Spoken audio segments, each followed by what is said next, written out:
Baik, alhamdulillah rabbil alamin hamdan katsiran tayyiban mubarakan fih kama yuhibbu rabbuna wa yarda. Asyhadu an la ilaha illallah wa asyhadu anna muhammadar rasulullah. Baik, ikhwan wal akhwat yang semoga Allah muliakan, kita lanjutkan kembali belajar fikih ya. Alhamdulillah kita kemarin sudah bab tentang sifatul wudu, ya, tata cara berwudu ya.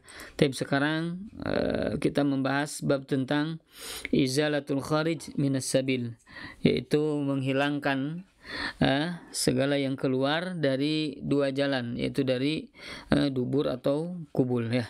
Taib. Ini sebenarnya bab tentang sebelum wudu ya, tapi di pembahasan di At-Ta'hil Al-Fiqhi ini bab tentang izalatul kharij ini, menghilangkan segala perkara yang keluar dari dubur atau kubul ini atau berada setelah bab wudu. Taib. Ya, ada beberapa masail. Ini ada beberapa masail. Beberapa permasalahan. Masail itu beberapa masalah. Yang pertama, hukmuhu. Ini hukmuhu itu hukumnya. Hukumnya. Nah, bagaimana hukumnya? Taib. Yang pertama hukumnya wajib. Hukumnya apa? Wajib.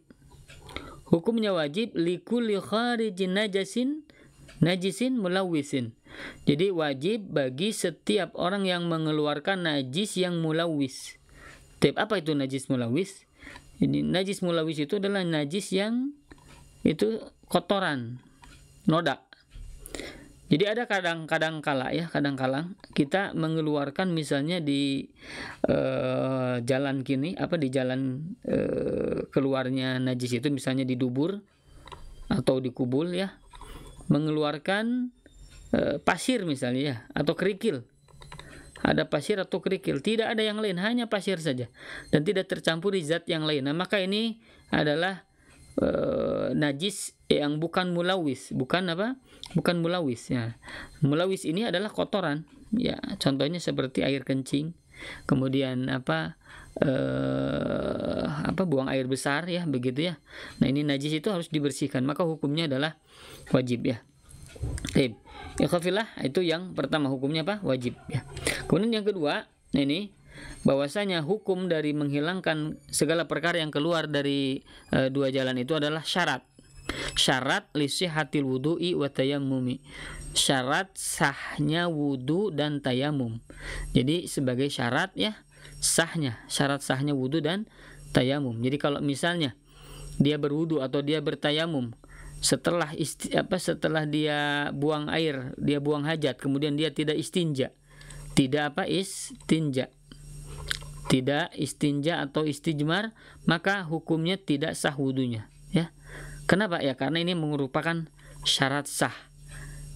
Syarat sah wudu atau syarat sah tayamum ketika apa? Ketika dia sudah membuang hajat atau membuang kotoran, maka harus dibersihkan. Kalau tidak berarti dia tidak sah wudunya ya. Taib.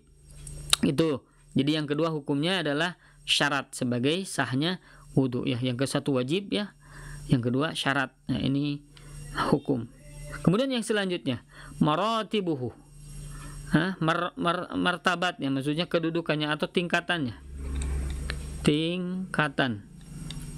Tingkatan-tingkatannya. Apa itu maksudnya? Taib. Tingkatannya ini pertama, ini al-afdal. Al-afdal itu paling utama. Yang paling utama, yang paling baik adalah bil ahjari awinahwiha sumal ma. Yang pertama dengan ahjar. Ahjar itu jama dari hajar, batu. Awinahwiha atau selain batu. Ya misalnya mindil, mindil itu tisu atau kain dan lain sebagainya. Summa alma, kemudian dibasuh dengan air. Nah, dengan apa? Dengan air. Jadi awal mula kita lap dulu dengan kain atau tisu ya, atau dengan batu, maka setelahnya pakai air. Maka inilah yang paling utama, yang paling afdal. Paham ya? Taib. Yang kedua, ini asani fil fadli, yaitu yang derajatnya atau kedudukannya, tingkatannya afdal yang kedua.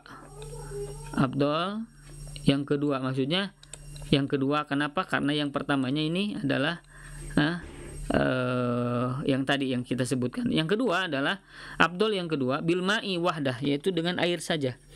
ya dengan air saja, yaitu namanya istinja. Istinja itu adalah membersihkan kotoran dengan air, namanya istinja. Maka ini afdal, bagus ya. Yang ketiga, ini tingkatan yang paling bawah, yaitu bil istijmar fakot, dengan istijmar. Istijmar itu dengan batu atau dengan sesuatu yang lain. Contohnya apa tadi? Tisu dan lain-lain, tanpa ada air. Tanpa air. Nah, kalau tanpa air, maka kedudukan yang ketiga ya.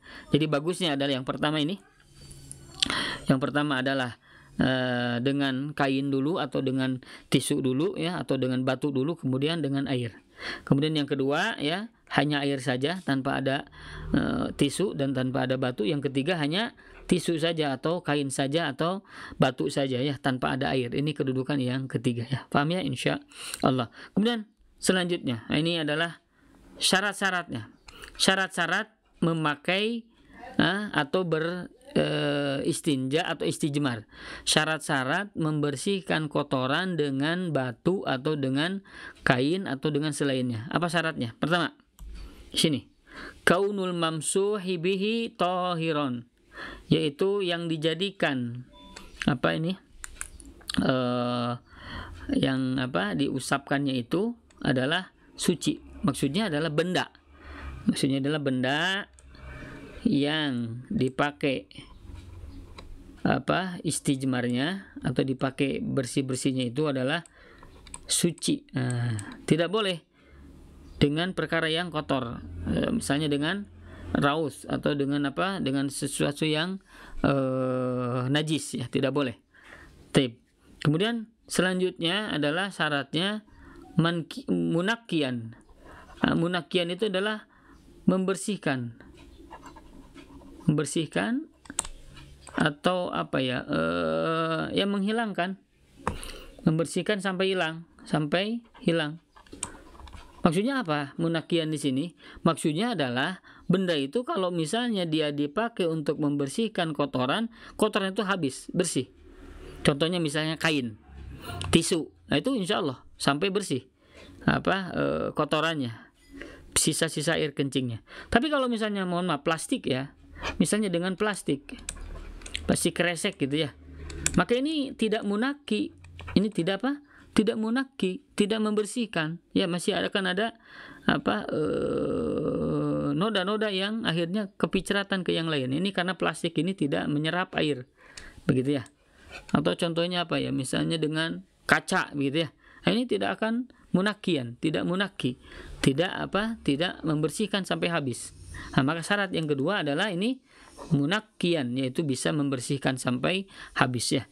Nah, kemudian ghairu manhiyin anhu ya, yang tidak dilarang ya, maksudnya yang ini ghairu itu tidak ya, manhiyin anhu adalah dilarang, yang tidak dilarang. Kenapa? Karena memang ada benda yang dilarang untuk dipakai istijmar ya.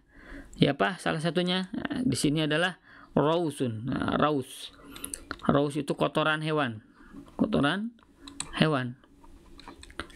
apa saja, khususnya kotoran hewan yang tidak dimakan ya. Nah, ini seluruh raus sebetulnya tidak boleh. Misalnya kotoran kambing ya yang keras itu tidak boleh dipakai untuk bersuci ya. Kemudian kotoran unta begitu ya.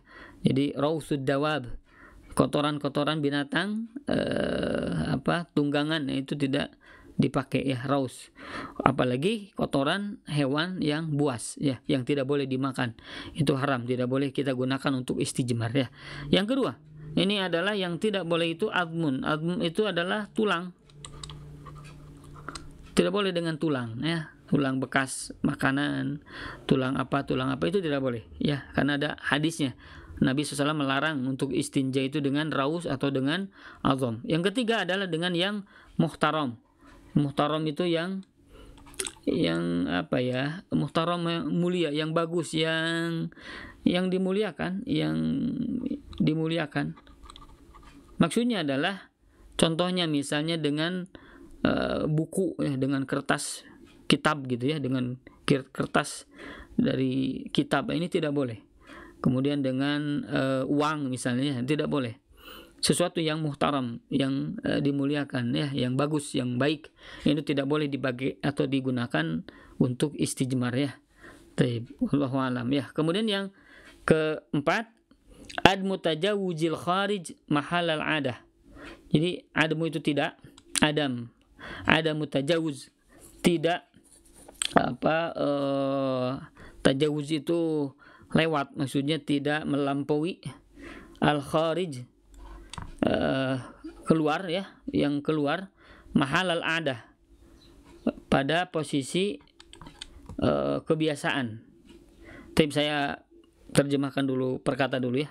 Mahallal adah tadi posisi biasanya. Nah, kemudian tajawuz itu melampaui, al-kharij yang keluar. Maksudnya apa ini? Kalau kita terjemahkan perkataan memang agak ribet ya. Jadi ada mutajawuzil kharij mahallal adah, maksudnya adalah jadi ketika kita kencing misalnya, kita kencing, maka yang dipakai istijmar itu ya, ketika kita kencing ya, istijmar itu adalah pada posisi atau pada tempat yang memang keluar najis ya. Contohnya misalnya dubur atau kubul ya, depan atau belakang, pakai membersihkan dengan istijmar tadi. Nah, kalau misalnya mohon maaf kita kencing kemudian menciprat ke kaki kita, maka kaki kita itu tidak boleh dicuci dengan batu, dengan istijmar tadi ya. Nah, maka kata Syekh di sini jelaskan ada mutajawuzil kharij mahallal adah. Di dalam mazhab Hambali bahwa di sana sampaikan bahwa istijmar ini tidak digunakan di luar kebiasaan mencuci istijmar itu. Misalnya tadi untuk badan gitu ya, atau untuk kaki, maka tidak diistijmar tapi harus dengan pakai air. Harus pakai air. Karena karena istijmar hanya dipakai untuk ini, untuk dubur dan kubul yang memang di sanalah keluar najis pada asalnya ya. Itulah maksudnya mahallal adah, tempat atau posisi yang biasanya begitu ya. Kalau di luar posisi yang biasanya maka harus dicuci dengan air. Itu maksudnya yang di sini ya, ada mutajawuzil kharij mahallal adah ya. Tapi kata ulama yang lain ya, kalau misalnya ada najis di tempat yang lain, yang penting bersih, yang penting tidak ada, maka itu boleh dipakai ya. Allah alam, tapi memang utamanya adalah dengan air ya. Taib. Itu syarat yang keberapa? Yang keempat.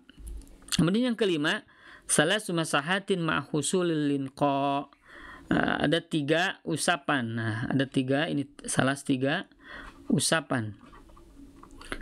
Ma'husulil linqa, hingga bersih, hingga bersih.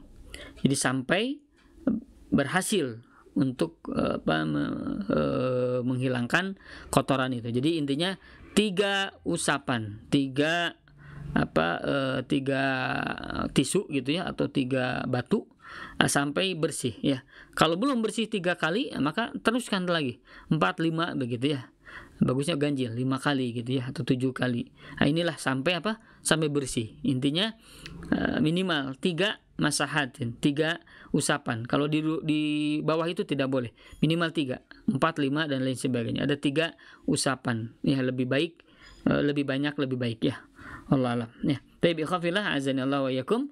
Itu saja mungkin ya bab tentang izalatul kharij, menghilangkan segala perkara yang keluar dari kubul atau dubur ya.